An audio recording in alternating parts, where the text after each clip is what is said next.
Yo, have you ever seen one of these?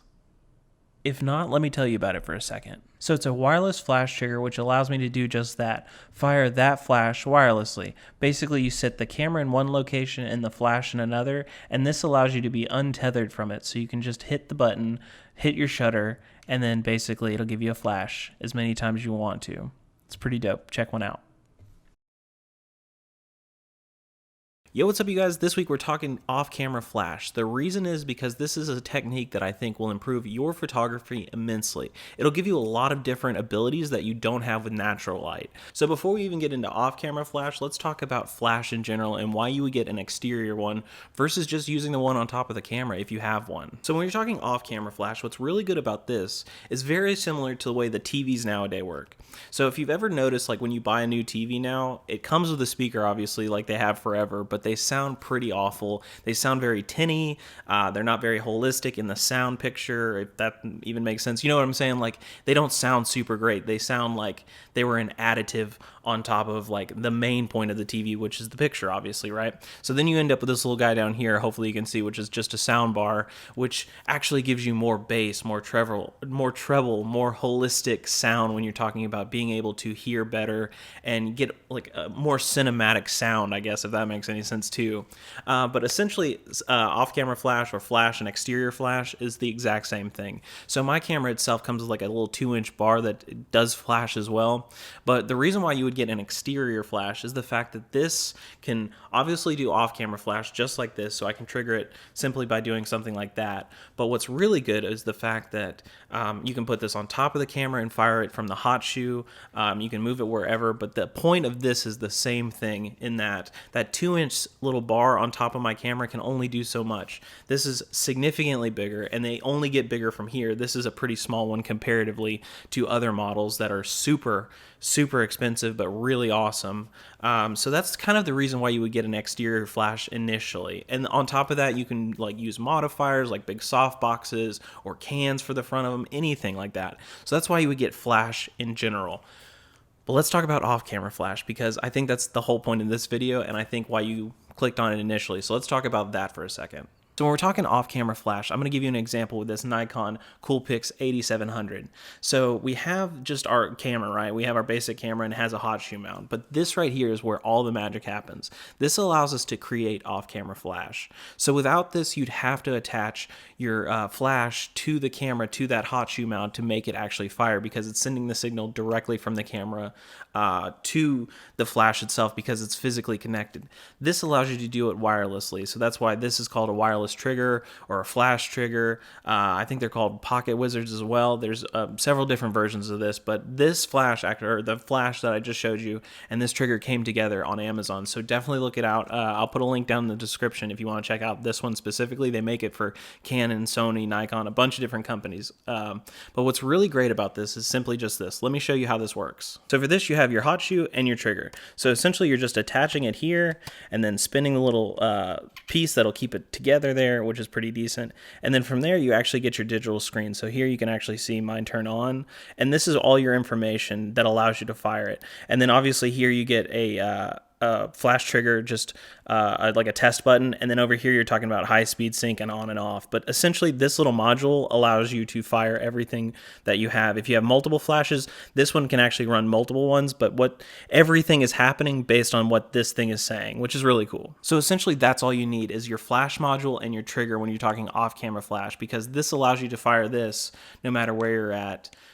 Based on the fact that it's the camera sending its signals and then it's sending a radio signal to your flash, or you can do multiple flashes, but for right now we're just talking about a single flash. But when we're talking about how it can improve your photos, this is the part where I want to show you some behind the scenes as far as how I've used it, and I think it's helped me out. And I'll show you initially how the photos look with flash, without flash, and then with editing, how you can change some of these aspects where you can't necessarily do as well when you're talking about just using natural lighting.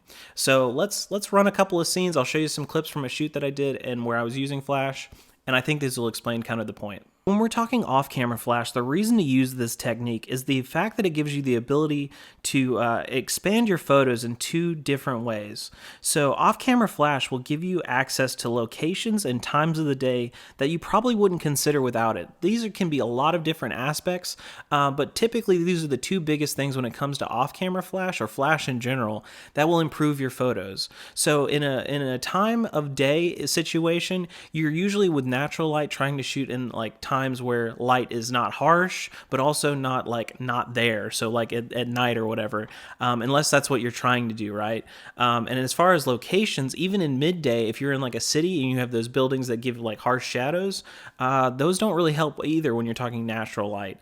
So these are aspects in which off-camera flash or flash in general will absolutely help with, because it'll expand those abilities for you, or expand the opportunities for you to shoot. So in those cases when you have that big building with the low-lying shadow that's super dark, but then you have light everywhere else, but this is the location, this is where you want to shoot because you like this look, off-camera flash will give you the ability to really pop light onto your subject, onto your person when you're talking a portrait, and really give you that nice pop with a moody background. So they look really exposed and look properly exposed, and your background can either be an ambient or it can be exposed significantly more. So you might get like a lot of bright because you're in that shadow if you're shooting into the light or whatever, but beyond that, you're actually getting a lot of good light on the person, which is the point. This is something that you see in this clip because essentially what we're doing is trying to shoot at a time in which there's a little bit of daylight still, where it's probably like 3 or 4 o'clock, maybe 5 o'clock. But the point is the fact that the sun is basically everywhere else except in front of this building.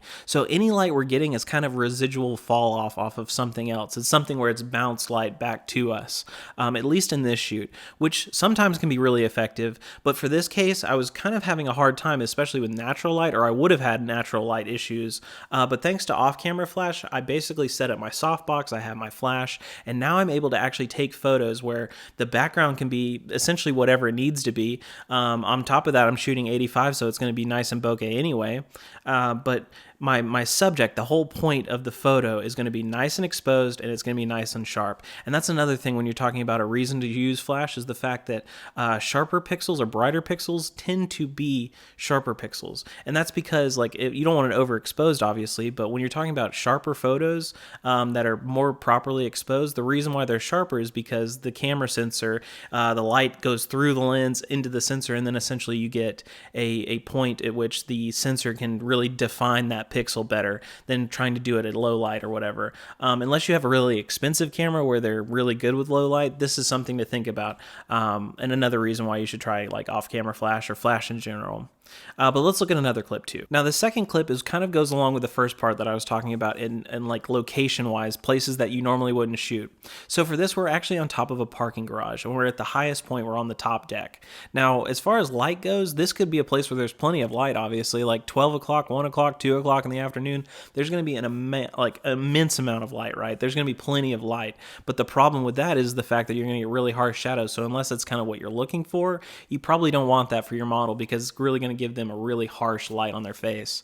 There's other things you can do as far as that goes, but when we're talking about getting proper light and getting the best exposure, one time that I really like shooting on top of parking garages is kind of like that golden hour into blue hour, because the light is very leaning. It's like 45 degrees at golden hour, or it's more like that, right? So it's like tilted into you, which is really good. And the fact of like blue hour, you basically have very little light, but then you're starting to get the street light, and you're trying to get that blue aspect into your photo, which is really good. And that's what's really interesting about this, is the fact that we're kind of at that time. So it's not like super overexposed, but we're honestly losing light. So it's a tough location because we're losing time. And this can be something that if you were shooting on natural light, you would have probably already called it for the day, purely because you don't have the light. But in this case, because we have off-camera flash, again, we have the trigger, we have the flash, we have a softbox, which gives us this nice pop, which is double diffused. There's 2 liners of diffusion in my box, and it allows you to actually fire through both of those to your portrait or to your subject, and then basically give you a nice exposure, which is proper for that photo. So you get to set all of those things as far as the settings go. And this really isn't like a how-to video necessarily, even though I could make one of those for you if you'd like to. I hope you'll leave me a comment for that, because I'd love to do that. But this is more of like kind of like a reason why to use off-camera flash or flash in general. So if you're thinking about it, I wanted to give you these kind of ideas and why you should think about getting into off-camera flash or flash in general, and spend a little bit extra money and get that bump up. Don't just use the TV speaker. Use like buy the external speaker, buy the sound bar or whatever. The reason why you did that, because you wanted a better sound. The reason why you're going to do this, because you want better light.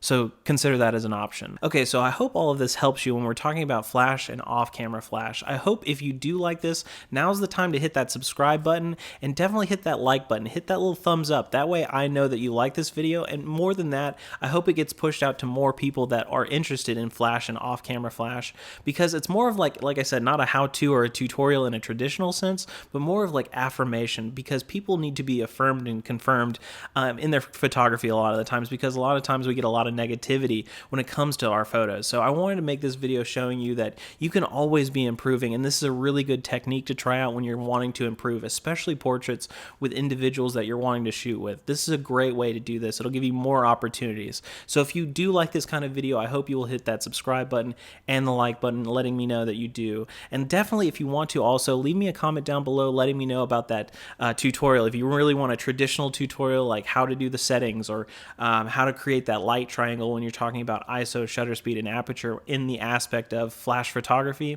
let me know all that too in the comments below. I would love to help you out with all of that kind of stuff. And with that, I'm going to hit you with my typical, and I'm going to peace out, and I will see you in the next one. I hope you will leave me comments letting me know that you tried this and how it worked, and you'll come back with all kinds of questions. So let me know all of those things in the comments. But for now, I'm going to peace out, and I will see you guys in the next one. See you guys.